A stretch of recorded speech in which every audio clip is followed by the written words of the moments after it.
گفتم بهت خبر بدم که من دارم میرم کره جنوبی برای داوری. خیلی خوشحالم.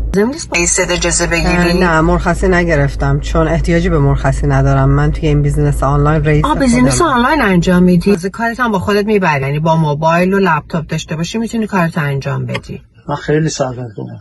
زمان زیادی رو توی مسیر کاریم از دست میدم. تنها کاری هم که میتونم بکنم یه چرخ تو سوشال مدیاست یا چند صفحه کتاب بخونم. از اینکه نمیتونم از این زمانم استفاده کنم کلافم. شما چطور از این زمانات استفاده میکنی؟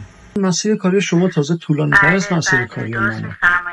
خب تو همین مسیری که داشتم رفتم میبرم و دیدم که چقدر به واسطه این تکنولوژی جدید و پیشرفتی که داره همینجور میکنه افراد زیادی هستن که از همین طریق دارن کسب درآمد میکنن و به نظرم اومد که شاید منم بتونم این زمانهای مردم رو بتونم ازش کسب درآمد کنم. واسه سهیلا جون من دنبال اینم که درآمد دوم داشته باشم. خودتون میدونین چقدر هزینه‌ها گرون شده، ولی خب از اونجایی که دارم هر روز میرم سر کار خونه و بچه واقعا اصلا نمیرسم که بخوام یه مدرک جدید بگیرم، بیرون از خونه کلاس برم، دوره بگذرونم. واقعا نمیدونم چیکار کنم. غزل جون منم شغلم آزاده و رستوران دارم، ولی خب با این حال یه بیزینس آنلاین رو یاد گرفتم و دارم انجامش میدم.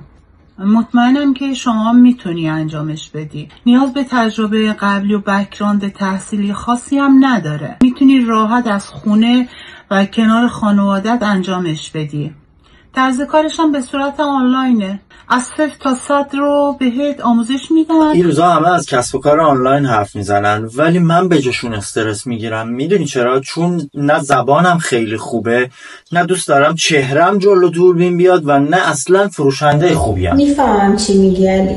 اصلا لزومی نداره نگران این چیزا باشی، چون نه چهرت و احتیاج هست نشون بدی، نه اینکه زبان قوی داشته باشی. از همه مهمتر این که نگیر محصول نیستی، نه خرید و فروشش، نه انبارداریش.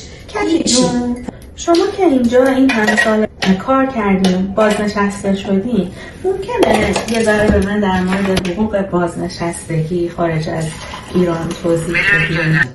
اگه بخوای تجربه من استفاده بکنی و بخوای بازنشستگی زودرس داشته باشی و یه درآمد ثابت 5 رقمی داشته باشی، ازم پیشنهاد میکنم بیای این بیزینس آنلاین رو که من شروع کردم رو مطالعه کن. واسه شبنم و اوضاع داره روز به روز خرابتر میشه. من دنبال یه کاری هم که هم الان به دردم بخوره، هم بعداً میتونه به درد دخترم بخوره در آینده. شهرزاد جون خب بیا این بیزنسی که من دارم انجام میدم و شروع کن. یک سرمایه‌گذاری بلند مدتی که نسل‌های بعدم میتونن ازش بهره ببرن. فقط یک درآمد لحظه‌ای نیستش. میتونم راحت به بچه‌هام منتقلش کنم. یه پشتوانه واقعی میتونم براشون بسازم.